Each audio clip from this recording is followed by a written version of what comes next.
एरन रॉल्स्टन के लिए एडवेंचर सिर्फ एक हॉबी नहीं थी, यह उसकी जिंदगी का सबसे इंपॉर्टेंट पार्ट था।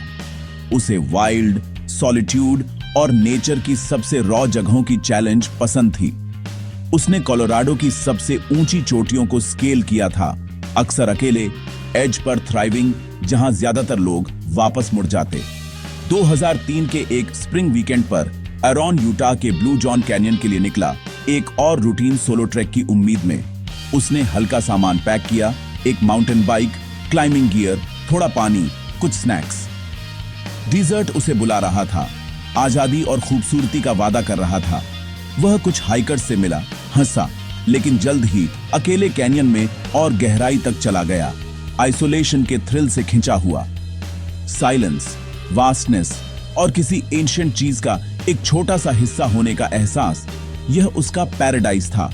लेकिन नेचर अपनी सारी खूबसूरती के बावजूद अनप्रेडिक्टेबल है और रिस्पेक्ट मांगती है।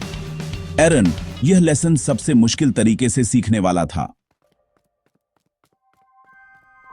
ब्लू जॉन कैनियन संकरा, घुमावदार, सदियों की हवा और पानी से तराशा हुआ। कोई रेलिंग्स नहीं, कोई भीड़ नहीं, बस पत्थर और छाया का एक भूल भुलैया। स्लॉट कैनियन की दीवारें लाल और नारंगी रंग से चमक रही थीं। सूरज की रोशनी मुश्किल से नीचे तक पहुंच रही थी। एरन कॉन्फिडेंस के साथ आगे बढ़ा, तंग जगहों से गुजरते हुए, चढ़ते हुए, रेपेलिंग करते हुए, अपनी स्किल्स को जमीन के खिलाफ टेस्ट करते हुए। ऊपर फंसे हुए बोल्डर समय में जमे हुए लग रहे थे, साइलेंट सेंटिनल्स की तरह। हवा ठंडी थी, हर आवाज पत्थर से एम्पलीफाई हो रही थी। एरन के लिए यह एक प्लेग्राउंड था, अपनी लिमिट्स को पुश करने की जगह। लेकिन यहां तक कि एंशिएंट रॉक्स भी शिफ्ट हो सकते हैं। जैसे ही वह एक संकरे सेक्शन से नीचे उतरा, उसने खुद को एक मैसिव चॉक स्टोन पर सहारा दिया, एक 800 पाउंड का बोल्डर जो प्रिकेरियसली बैलेंस था। पलक झपकते ही कैनियन की खूबसूरती जानलेवा बन जाएगी। एक पल में सब कुछ बदल गया। एरन का वजन शिफ्ट हुआ, बोल्डर कराह उठा, फिर नीचे गिर गया। उसने डॉज करने की कोशिश की, लेकिन कैनियन बहुत तंग था। पत्थर ने उसके दाहिने हाथ को दीवार से दबा दिया। कियोस के बाद सन्नाटा छा गया। एरन फंस गया था। उसकी दुनिया पत्थर और आसमान के कुछ फीट तक सिमट गई थी। पहले डिसबिलीफ आया, फिर दर्द, जलन वाला, लगातार। उसने खींचा, धक्का दिया, चिल्लाया, लेकिन बोल्डर टस से मस नहीं हुआ। अकेला, मदद से मीलों दूर, उसने अपनी स्थिति की गंभीरता को समझा। किसी को नहीं पता था कि वह कहां था, कोई नहीं आ रहा था। एडवेंचर एक नाइटमेयर बन गई थी। सूरज ऊपर से गुजरता रहा, इंडिफरेंट। समय बीतता गया, हर सेकंड उसकी डेस्परेट प्रेडिकमेंट की याद दिला रहा था। खूबसूरत कैनियन अब उसकी जेल थी। सर्वाइवल उसे सब कुछ त्यागने पर मजबूर कर देगा। घबराओ मत, असेस करो, प्रॉब्लम सॉल्व करो। हमेशा कोई ना कोई रास्ता होता है। किसे बेवकूफ बना रहे हो?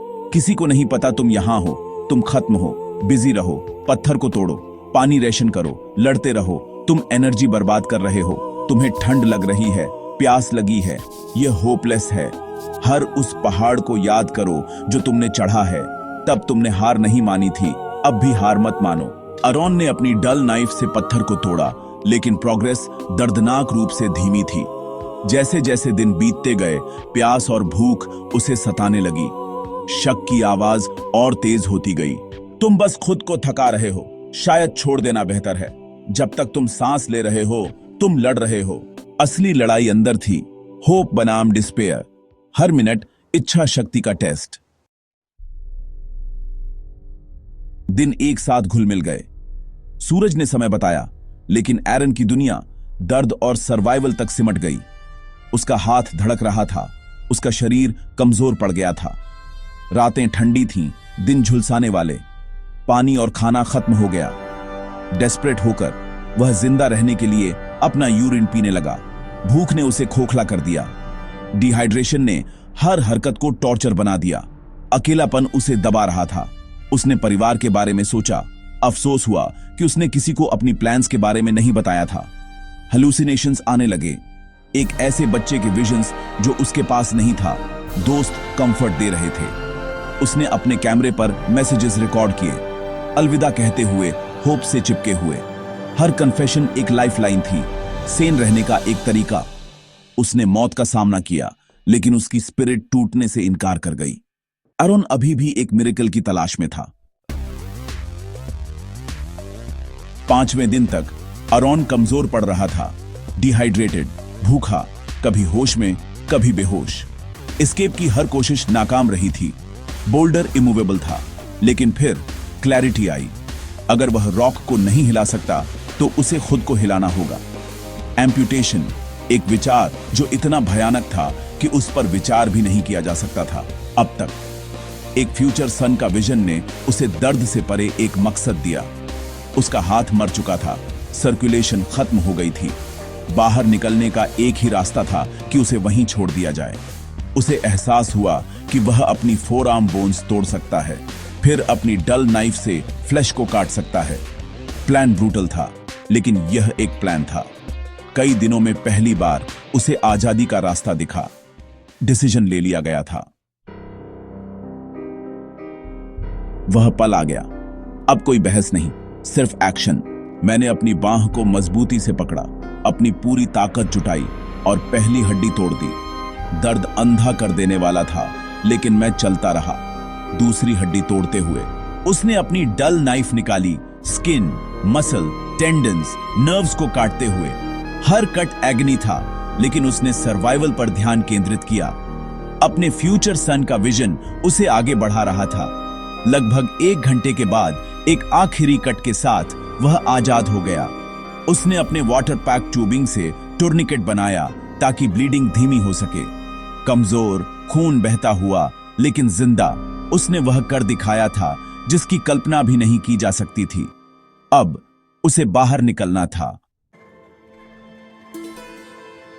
आजादी यूफोरिक थी, लेकिन एरॉन की ऑर्डील खत्म नहीं हुई थी। उसे अभी भी कैनियन से बाहर चढ़ना था और मदद के लिए मीलों चलना था।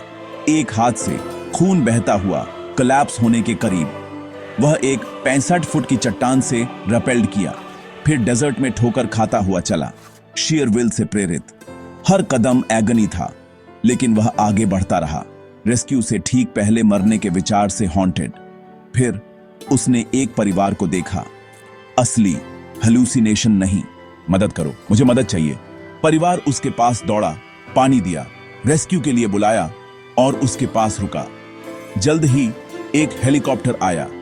रेस्क्यूअर्स उसकी कहानी सुनकर हैरान रह गए। हिम्मत रखो, अब तुम सेफ हो। उन्होंने उसे हॉस्पिटल पहुंचाया। अपनी बांह एम्पुटेट करने के बाद वह 6 मील चला था।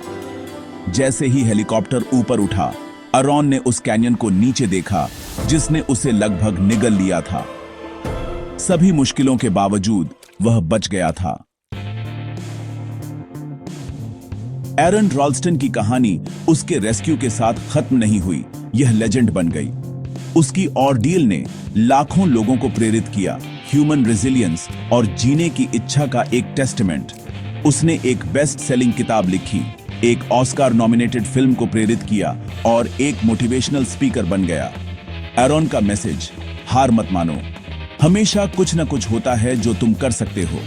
उसकी कहानी तैयारी का एक लेसन है, लेकिन उससे भी ज्यादा हम सभी के अंदर छिपी ताकत का। आज वह एक पति है, एक पिता है। उसके फ्यूचर सन का विजन पूरा हुआ। वह अभी भी चढ़ता है, अब एक प्रोस्थेटिक आर्म और जीवन के लिए एक नए रिस्पेक्ट के साथ। एरन की कहानी हमसे पूछती है, तुम जिंदा रहने के लिए क्या करोगे? जवाब है, जितना तुमने कभी सोचा भी नहीं होगा, उससे कहीं ज्यादा।